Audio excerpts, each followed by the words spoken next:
এ যেন আগুনের স্রোত। ইরানের রাজধানী তেহরানে জ্বালানি ডিপো ও তেল সংরক্ষণাগারে হামলার পর তৈরি হয়েছে এমন ভয়াবহ দৃশ্যের। ছড়িয়ে পড়া অপরিশোধিত তেলে আগুন ধরে সৃষ্টি হয়েছে এমন অবস্থা। ঘন কালো ধোঁয়ায় ঢেকে গেছে প্রায় 1 কোটি মানুষের শহর।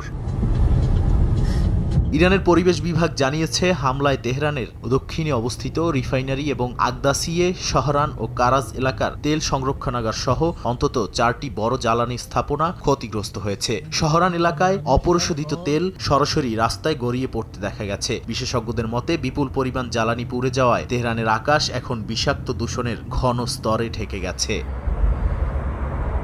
ইরানের রেড ক্রিসেন্ট সোসাইটি সতর্ক করে বলেছে, এই ধোঁয়ায় উচ্চমাত্রার বিষাক্ত হাইড্রোকার্বন, সালফার ও নাইট্রোজেন অক্সাইড রয়েছে। এতে বৃষ্টির পানি অত্যন্ত অম্লীয় হয়ে উঠতে পারে, যা ত্বকে পোড়া ক্ষত তৈরি করতে পারে এবং শ্বাস প্রশ্বাসের গুরুতর সমস্যাও সৃষ্টি করতে পারে। পরিস্থিতি বিবেচনায় বয়স্ক, শিশু ও শ্বাসকষ্টে আক্রান্তদের ঘরের ভেতরে থাকার পরামর্শ দিয়েছে কর্তৃপক্ষ।